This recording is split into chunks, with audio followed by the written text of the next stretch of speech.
ಕ್ರಿಸ್ತನಲ್ಲಿ ಪ್ರಿಯರೇ, ಈ ಬೆಳಗಿನ ಜಾವದಲ್ಲಿ ನಿಮಗೆ ವಂದನೆ ಹೇಳುವಂತನಾಗಿದ್ದೇನೆ. ಈ ಚಿಕ್ಕ ಸಂದೇಶ ನಿಮ್ಮ ಮುಂದೆ ತರುವುದಕ್ಕೆ ಬಹಳ ಸಂತೋಷವುಳ್ಳನಾಗಿದ್ದೇನೆ.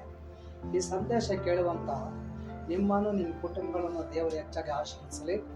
ಮತ್ತೆ ಬರೆದ ಪುಸ್ತಕದಲ್ಲಿ 19ನೇ ಅಧ್ಯಾಯದಲ್ಲಿ 16ನೇ ವಚನ, ಆಗ ಒಬ್ಬನು ಬಂದು ಆತನನ್ನು, ಬೋಧಕನೇ, ನಾನು ನಿತ್ಯ ಜೀವನ ಪಡೆಯಬೇಕಾದ್ರೆ ಏನು ಒಳ್ಳೆ ಕಾರ್ಯವನ್ನು ಮಾಡಬೇಕು ಎಂದು ಕೇಳಲಾಗಿ, ಆತನು ಅವನಿಗೆ, ಒಳ್ಳೆಯದನ್ನು ಕುರಿತು ನಾನು ಯಾಕೆ ಕೇಳುತ್ತಿ?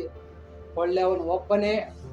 ಆ ಜೀವದಲ್ಲಿ ಸೇರಬೇಕಂದ್ರೆ ದೇವರ ಆಜ್ಞೆಗಳಿಗೆ ಸರಿಯಾಗಿ ನಡೆದುಕೋ ಎಂದು ಹೇಳಿದಕ್ಕೆ ಅವನು ಅವು ಯಾವುವು ಎಂದು ಕೇಳಲು, ಯೇಸು, ಕರ್ತನಿಗೆ ಸ್ತೋತ್ರವಲ್ಲಿ, ಯೇಸು ಕ್ರಿಸ್ತರ ಹತ್ರ ಒಬ್ಬ ಯೌವನಸ್ಥನು ಬಂದು ಕೇಳ್ತಾ ಇದ್ದೇನೆ, ನಾನು ನಿತ್ಯ ಜೀವಕ್ಕೆ ಹೋಗ್ಬೇಕಂದ್ರೆ ಏನು ಒಳ್ಳೆ ಕಾರ್ಯ ಮಾಡ್ಬೇಕಂತ ಒಬ್ಬ ಯೌವನಸ್ಥನು ಯೇಸು ಕ್ರಿಸ್ತರ ಮುಂದೆ ಬಂದು ಮಾತನಾಡುವಾಗ ಯೇಸು ಕ್ರಿಸ್ತರು ಹೇಳ್ತಾರೆ, 10 ಆಜ್ಞೆಗಳನ್ನು ಕೈಗೊಂಡು ನೀನು ನಡೆಯುವುದಾದ್ರೆ ನಿತ್ಯ ಜೀವಕ್ಕೆ ಬಾಧ್ಯರಾಗ್ತದೆ. ದೇವರಿಗೆ ಸ್ತೋತ್ರವಲ್ಲಿ.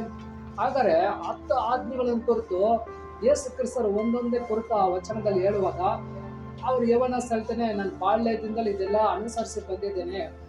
ಕರ್ತನಿಗೆ ಸ್ತೋತ್ರವಲ್ಲಿ.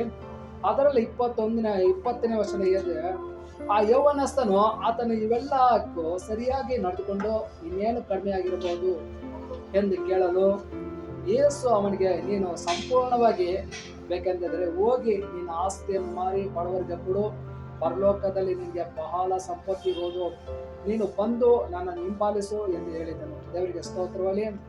ಹಾಗಾದ್ರೆ ಯೌವನಸ್ಥನಿಗೆ ದೇವರು ಏನ್ ಹೇಳ್ತಾ ಇದ್ದಾನೆ ಅಂದ್ರೆ, ನೀನು ಬಹಳ ಆಸ್ತಿ ಇದೆಯಲ್ಲ, ನಿನ್ನ ಆಸ್ತಿಯನ್ನು ಮಾರಿ ಬಡವರಿಗೆ ದಾನ ಮಾಡಿ ಧರ್ಮ ಮಾಡಿ ನನ್ನ ಹಿಂಬಾಲಿಸಂತ ಯೇಸು ಕ್ರಿಸ್ತರು ಯೌವನಸ್ಥನ ಬಳಿಯಲ್ಲಿ ಯೇಸು ಕ್ರಿಸ್ತನ ಮಾತನಾಡುವಾಗ ಆ ಯೌವನಸ್ಥನು ಬಹಳ ಆಸ್ತಿ ಉಳ್ಳವನಾಗಿರ್ತಾನೆ.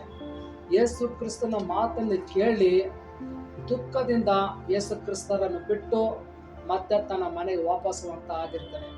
ಯೇಸು ಕ್ರಿಸ್ತನ ಹಿಂಬಾಲಿಸಕ್ಕೆ ಆತನಿಗೆ ಮನಸ್ಸಿಲ್ಲ. ಕಾರಣ, ಅವನು ಬಹಳ ಆಸ್ತಿ ಉಳ್ಳವನಾಗಿರ್ತಾನೆ. ಲೋಕದ ಇಚ್ಛೆಯಲ್ಲಿ, ಲೋಕದ ಆಸೆಯಲ್ಲಿ ಬಹಳ ಹಣ ಉಳ್ಳವನಾಗಿರ್ತಾನೆ. ಅವ್ನ ಐಶ್ವರ್ಯ ಅವನ ಕೈಲಿ ಬಿಡಕ್ಕಾಗ್ತಿಲ್ಲ, ಅವನ ಮನೆ ಅವನ ಕೈಲಿ ಬಿಡಕ್ಕಾಗ್ತಿಲ್ಲ, ಆ ಲೋಕನ ಅವನ ಕೈಲಿ ಬಿಡಕ್ಕಾಗ್ತಿಲ್ಲ.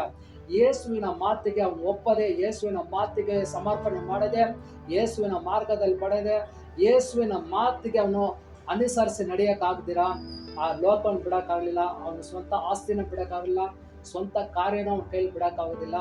ದೇವರಿಗೆ ಸ್ತೋತ್ರ. 10 ಆಜ್ಞೆಗಳನ್ನು ಕೈಗೊಂಡು ಬಾಲ್ಯದಿಂದ ನಡ್ಕೊಂಡು ಬಂದಿದ್ದೀನಿ. ಆದರೆ ದೇವರು ಹೇಳಿದ ಮಾತಿಗೆ ಅವನು ತಗ್ಗಿಸಿಲ್ಲ, ಒಪ್ಪಿಸಿಲ್ಲ, ಅಂಗೀಕರಿಸಿಲ್ಲ, ಸಮರ್ಪಣೆ ಮಾಡಿಲ್ಲ, ತೀರ್ಮಾನ ಮಾಡಿಲ್ಲ. ಯೇಸು ಕ್ರಿಸ್ತರು ಹೇಳ್ತಾರೆ, ಪರಲೋಕ ರಾಜ್ಯದಲ್ಲಿ ಬಹಳ ಸಂಪತ್ತು ಇರುತ್ತೆ. ಪರಲೋಕ ರಾಜ್ಯ ಆತನಿಗೆ ಬೇಕಾಗಿಲ್ಲ. ಭೂಲೋಕದ ಆಸ್ತಿ, ಭೂಲೋಕದ ಮನೆ, ಭೂಲೋಕದ ಹಣ, ಭೂಲೋಕದ ಐಶ್ವರ್ಯ, ಲೋಕದ ಕಾರ್ಯಗಳು ಅವನ ಜೀವಿತದಲ್ಲಿ ಅದನ್ನ ಬಿಟ್ಟು ಹೊರಗಡೆ ಬರಕ್ಕಾಗ್ದಿರಾ ಅದರಲ್ಲೇ ಅವನು ಅಡಿಕ್ಟ್ ಆಗಿರ್ತಾನೆ. ದೇವರಿಗೆ ಸ್ತೋತ್ರವಲ್ಲಿ.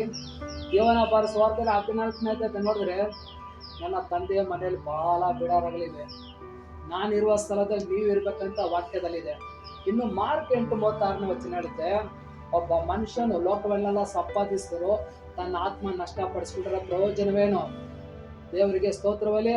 ಹಾಗಾದ್ರೆ ಯೇಸು ಕ್ರಿಸ್ತರನ್ನು ಅಂಗೀಕರಿಸೋದಾದ್ರೆ ವಾಕ್ಯ ಏನ್ ಹೇಳುತ್ತೋ ವಾಕ್ಯವನ್ನು ಚಾಚು ತಪ್ಪದೆ ಅನುಸರಿಸಿ ಭಯ ಭಕ್ತಿಯುಳ್ಳವನಾಗಿ, ಪರಿಶುದ್ಧವಾಗಿ, ಸಾಕ್ಷಿಯಾಗಿ, ನಿಜಸ್ಥನಾಗಿ, ನಂಬಿಗಸ್ತನಾಗಿ, ದೇವರು ಕೊಟ್ಟಂತ ರಕ್ಷಣೆ ಮಾರ್ಗದಲ್ಲಿ ಸ್ಥಿರತೆ ಉಳ್ಳವನಾಗಿ ನೀನು ನಡೆಯುವಾಗ ಖಂಡಿತ ದೇವರು ಯಾವ ಸ್ಥಳದಲ್ಲಿ ಇದ್ದಾರೋ ನೀನು ಆ ಸ್ಥಳದಲ್ಲಿ ಹೋಗಿ ಇರಬಹುದು.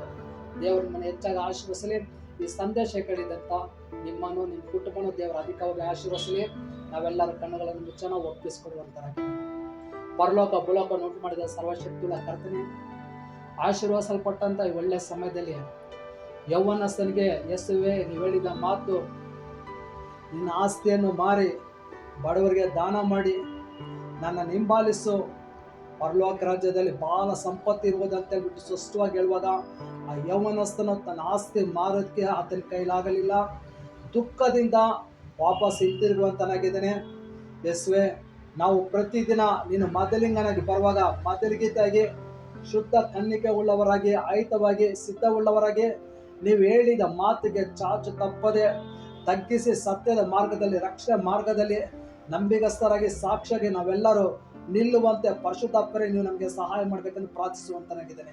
ಈ ಸಂದೇಶ ಕೇಳುವಂತ ಪ್ರತಿಯೊಂದು ಕುಟುಂಬಗಳಲ್ಲಿ, ಪ್ರತಿಯೊಬ್ಬರ ಜೀವಿತದಲ್ಲಿ ಆ ದೃಢವಾದ ನಂಬಿಕೆ, ದೃಢವಾದ ವಿಶ್ವಾಸ, ದೃಢವಾದ ಧೈರ್ಯ, ಪರಲೋಕ ರಾಜ್ಯ ನೀತಿಯನ್ನು ಹುಡುಕುವಂತ ಕುಟುಂಬವಾಗಲಿ ಕರ್ತನ ನೀವು ಬದಲಾಯಿಸಬೇಕೆಂದು ಪ್ರಾರ್ಥಿಸುವಂತನಾಗಿದ್ದೇನೆ. ಕೆಲವೊಂದು ಕುಟುಂಬಗಳಿಗೆ ಈ ಸಂದೇಶ ಮೂಲಕವಾಗಿ ಬಿಡುಗಡೆ ಹೊಂದಿಕೊಳ್ಳಲಿ, ಆಶೀರ್ವಾದ ಹೊಂದಿಕೊಳ್ಳಲಿ. ಯೇಸಪ್ಪ ಪ್ರತಿಯೊಂದು ಕುಟುಂಬದಲ್ಲಿ ಸಮಾಧಾನ ದಯಪಾಲಿಸುವಂತನಾಗಬೇಕೆಂದು ಪ್ರಭು ಯೇಸು ಕ್ರಿಸ್ತನ ಮೂಲಕವಾಗಿ ಕೇಳುತ್ತಾ ಇದ್ದೇನೆ, ಒಳ್ಳೆ ತಂದೆ, ಆಮೆನ್.